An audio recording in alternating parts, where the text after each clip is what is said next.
Okay, hai, Assalamualaikum. Kembali lagi ke channel Didi Edi. Dan untuk dalam video kali ni, aku nak berkongsi dengan korang masalah-masalah yang biasa orang hadapi apabila menggunakan lantai jenis vinyl. Sebagai contoh, gam yang tak kuat dan menyebabkan tertanggal, ataupun permukaan lantai yang basah membuatkan vinyl akhirnya terkopak, gamnya akan mencair, melekit sehingga mengeluarkan kesan hitam dan kotor pada celah-celahan vinyl. Ada juga masalah bau busuk daripada lantai akibat daripada gam, dan masalah shrinking, iaitu masalah vinyl mengecut setelah pemasangan dibuat. Biasanya selepas sebulan 2 bulan, celahan vinyl tu akan nampak begitu ketara, merenggang akibat daripada pengecutan daripada lantai vinyl tu sendiri. Sebenarnya masalah-masalah ni berlaku bukanlah 100% terletak pada kelemahan material vinyl flooring tu sendiri. Memang kita akuilah sebab vinyl ni kos dia murah berbanding dengan SPC Click ataupun lantai pakcik dan sebagainya. Tapi sebenarnya dengan menggunakan material yang murah pun, kalau persediaan yang kita lakukan pada lantai itu betul-betul mengikut dia punya kehendak dia, kita pun boleh menghasilkan flooring yang cantik dan kemas, yang hasil dia sama macam kita pakai material yang mahal juga. Hai semua, Assalamualaikum. Kembali lagi channel Didi Edi.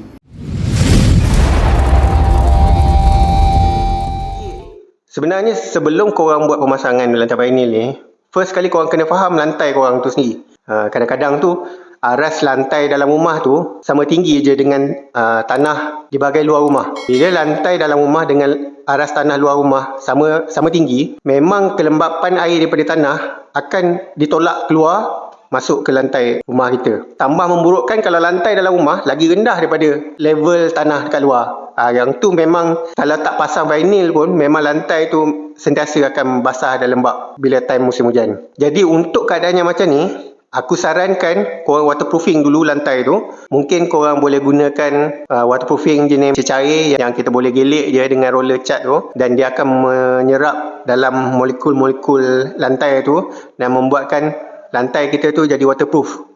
Bermakna air daripada atas pun tak tembus ke bawah, air daripada bawah pun dia tak dapat tendang ke atas. So apply dulu waterproofing ke lantai tu, biarkan kering betul-betul, then baru apply baru apply vinyl flooring. Kalau tak, korang cabut, korang lap, korang tukar gam, korang tampal, dan korang akan repeat lah the whole process sampai sudah lah. Memang tak settle lah problem tu. Lantai tu akan tetap basah, lembab dan beruap semua. Satu lagi, masalah gam dia jadi tak kuat. Biasanya orang ambil ringan langkah-langkah penyediaan lantai sebelum pasang vinyl.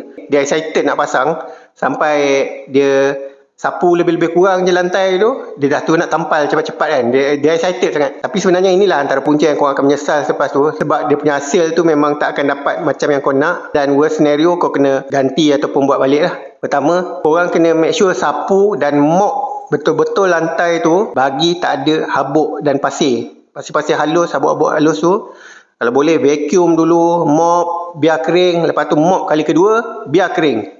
2 kali mop, biar sampai betul-betul kita pijak, kita rasa tu memang tak ada debu pada tangan, tak ada pasir. Sebab kalau untuk vinyl yang ketebalan 2mm ni, dia sangat nipis. Kalau macam ada pasir besar-besar ujung lidi pun, dia dah buatkan permukaan glue dia tu terangkat, dan sometimes bila kita pijak tu kita rasa berbiji-biji. Vinyl ni bila terangkat, dia akan celahan dia tu akan besar, dia akan masuk pula abuk-abuk baru. Bila masuk abuk-abuk baru, pasir-pasir baru tu yang buatkan gam dia lebih jadi tercabut lah, lama-lama dia akan tertanggal lah, terjungkit, tertanggal, gulung, kena sepak kan. Kemudian masalah shrinking, masalah vinyl tu akan ada sedikit kadar pengecutan dia yang menyebabkan korang akan nampak celahan tu sedikit merenggang, dan akan nampak celahan tu jadi besar lah, sebab daripada pengecutan vinyl tu. Antara tip yang kita boleh buat, bila kita order vinyl tu, bila sampai kat rumah kita tu, kita keluarkan dulu daripada dalam kotak, kita biarkan dalam suhu bilik dulu. Jangan keluarkan daripada dalam kotak tu pasang. Kita keluarkan dulu, biarkan dalam 48 jam macam tu pada suhu bilik sebelum pemasangan dibuat lah. Sebelum aku decide nak pasang vinyl ni untuk aku punya lantai rumah cement board aku ni, actually aku ada juga fikirkan macam nak guna SPC Click kan. Macam SPC Click ni dah ada 2 jenis. Ada yang 4mm, ketebalan 4mm. Ada yang ketebalan 7mm yang lagi tebal lagi lah. So kalau dapat yang guna yang 4mm tu pun, aku ingat macam dah nice lah kan. Sebab untuk vinyl ni aku dah biasa guna. Sebelum ni aku punya kedai pun aku pakai yang vinyl. So bila rumah ni nak try lah nak pakai SPC Click kan. But then bila aku survey-survey, aku tahu lah SPC Click tu lebih mahal compare dengan vinyl. Tapi mahal tu beza dia banyak mana kan. Berapa perbezaan harga dia kalau aku pakai vinyl dengan aku pakai SPC Click. So aku buat research, aku comparekan lebih kurang 4 ke 5 brand yang ada kat pasaran, dan aku ambil perbezaan harga untuk vinyl dan juga SPC Click. Cuma untuk harga-harga ni semua kebanyakannya harga-harga yang aku dapat daripada website rasmi brand tu sendiri dan juga seller-seller yang ada dekat Shopee. Cuma kalau buat perbandingan harga dekat Shopee ni, kita kena ambil kira juga kos penghantaran. Sebab kebanyakannya untuk vinyl dengan SPC Click ni, dia akan limitkan per order tu berapa pack. Contohnya kalau kau nak pakai untuk keluasan 700 square feet, kau kena pakai 15 pack. Kau tak boleh single order 15 pack. Dia akan limitkan maybe 2 pack ataupun 4 pack, dan setiap kali penghantaran ada yang charge RM20, ada charge yang RM40.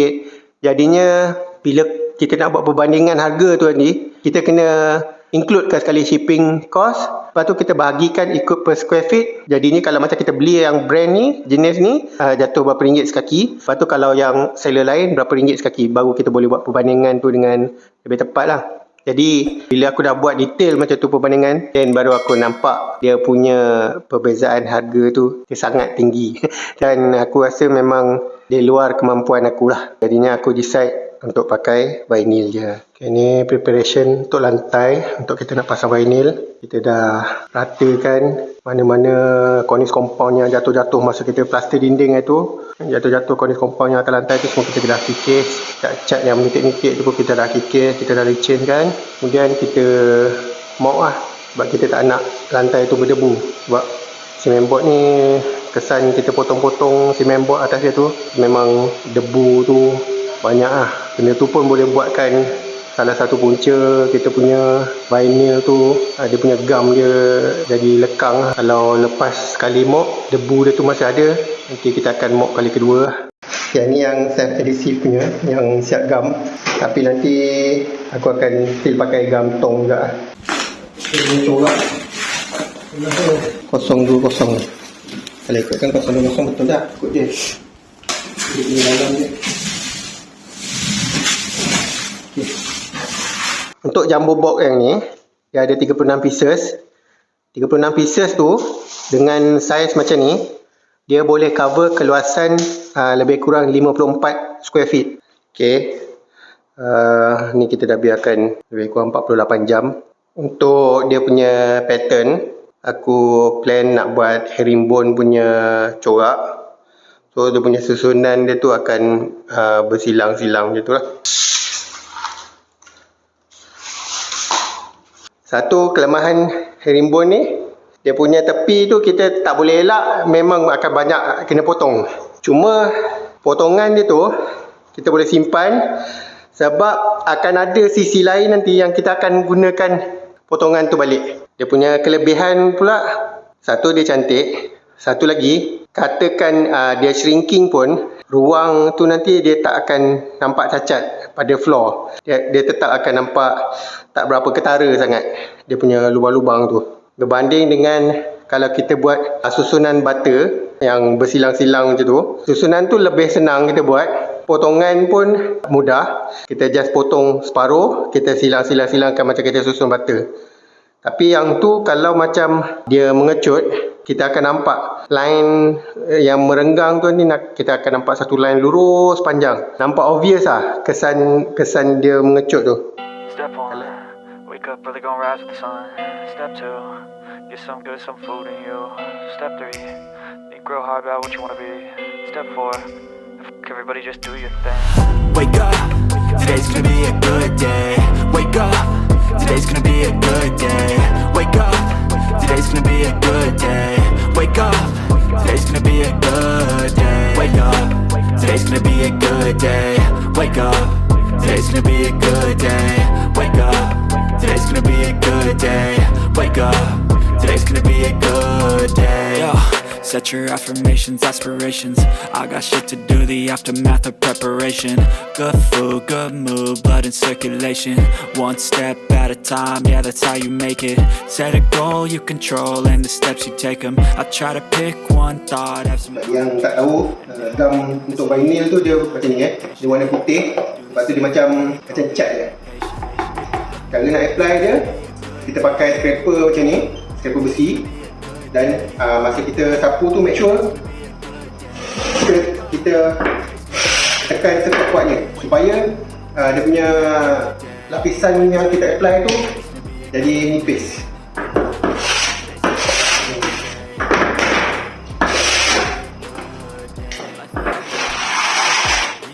Nipis macam ni. Sebab vinyl yang kita guna ni, dia dah ada gam sebenarnya. Cuma untuk cement board ni, dia permukaan dia kering dan berdebu.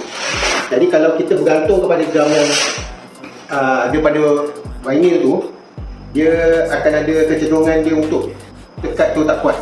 Sebab bila debu dengan gam tu nanti dia akan jadi lekang. Jadi bila kita tambah dengan gam sapu macam ni, dia akan jadi lebih kuat lah. I like to do it cause it's sensation. I live my life in my head like a narration. Don't expect greatness, do my best, man, I'll take it. Wake up, today's gonna be a good day. Wake up, today's gonna be a good day. Wake up, today's gonna be a good day. Wake up, today's gonna be a good day. Wake up, today's gonna be a good day. Wake up, today's gonna be a good day. Wake up, today's gonna be a good day. Wake up, today's gonna be a good day. Wake up, really gon' rise to the sun. Step 2, get some good, some food in you. Step 3, think real hard about what you wanna be. Step 4, everybody just do your thing. So aku rasa itulah saja perkongsian kita untuk kali ni. Dan aku harap daripada perkongsian ni ada juga manfaat yang korang boleh ambil. Dan kalau sekiranya korang pun tahu ada tips-tips lain yang boleh dikongsikan dengan viewer dan subscriber channel ni, korang pun boleh kongsikan dekat bahagian komen. Dan kalau ada penyampaian aku yang sebenarnya salah pun, feel free to comment untuk tegur kesilapan aku. Sebab aku pun tak cakap aku pakar dalam bidang ni. Apa yang aku beritahu dekat sini hanyalah semata-mata perkongsian daripada pengalaman yang aku alami sendiri. So kalau ada yang tak betul, sila tegur, sila nasihat supaya orang lain boleh ambil iktibar daripada situ juga. Dan sehingga berjumpa lagi dalam video yang akan datang. Didi, Assalamualaikum.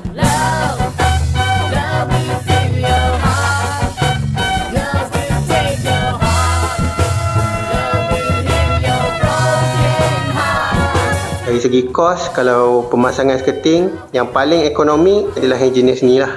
Compare dengan yang jenis PVC ataupun yang jenis kayu.